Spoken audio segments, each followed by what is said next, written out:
نکاح کے موقع پر کوئی دعوت طعام نہیں ہے. اسلام کے اندر نکاح کے وقت دعوت طعام کا تصور ہی نہیں ہے. نہ قرآن کے اندر یہ بات موجود ہے، نہ حدیث کے اندر بات موجود ہے، نہ صحابہ اکرام علیہم رضوان کا یہ طریقہ ہے. نکاح کے وقت دعوت طعام نہیں ہے. لڑکی کے والد پر کوئی بوجھ نہیں ہے کہ وہ جناب جہیز بنائے، وہ جناب اتنے براتیوں کا کھانا بنائے. وہ براتی جو لشکر جرار بن کر جناب اتر جاتے ہیں لڑکی والوں کے ہاں، شرم آئی کوئی نہیں آتی کہ یار جس نے اپنی بیٹی دے دی ہے تم نے اور اس سے کیا لینا ہے. برات کے لیے جناب 100 گاڑیاں جا رہی ہیں، ٹیوٹے جا رہے ہیں، ہائی ایس جا رہی ہیں، بسیں جا رہی ہیں، جیسے جناب بارڈر پر جنگ چھڑ گئی ہے اور لڑائی کے لیے جا رہے ہیں. اور وہاں پر جناب یہ پورا لشکر جرار اتر جاتا ہے. بیٹی کا باپ دیکھ کر جناب پریشان ہو جاتا ہے کہ انہوں نے روٹی کتوں کھواواں. نکاح کے موقع پر دعوت طعام نہیں ہے. اور لڑکی کے والد پر نکاح کے اعتبار سے دیکھا جائے شریعت مطہرہ اسلام کے اندر یہ تصور ہے کہ لڑکی کے والد پر کوئی شے بھی لازم نہیں ہے. پہلی چیز تو یہ ہے کہ نکاح کے موقع پر دعوت طعام نہیں ہے. دعوت طعام صرف ایک جگہ پر ہے اور وہ ہے ولیمے پر. نبی کریم علیہ الصلوۃ والسلام نے ارشاد فرمایا اولم ولو بشاۃ. حضور نے فرمایا ولیمہ کرو اگرچہ ایک بکری کے ساتھ ہی ولیمہ ہو. ولیمہ دعوت طعام ہے.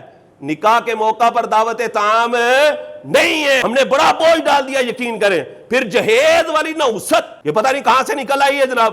لڑکی والوں پر جہیز لازم ہے، حالانکہ اسلام کے اندر جہیز کا تصور ہی نہیں ہے. اسلام کے اندر وراثت کا تصور ہے. اسلام وراثت کا درس دیتا ہے. باپ مر جائے تو بیٹی وارث بنتی ہے.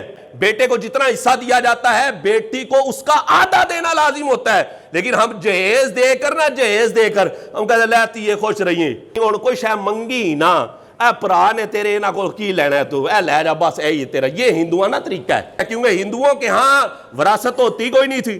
اب ہندو کیا کرتے وہ جہیز دے دیتے تھے، بس بھائی بیٹی کو یہ دے دیا. اور ہم چونکہ ہندوستان میں رہے نا جناب، ہندو سکھ اور ہم مسلمان لوگ سارے ان کے ساتھ مل کر رہے ہیں، بہت ساری ہندوانہ رسمیں ہمارے اندر رچ بس چکی ہیں. تو بھائی جب نکاح مسجد میں ہے اور نکاح کے موقع پر دعوت طعام نہیں ہے، برات کا تو تصور ہی خلاص ہو گیا.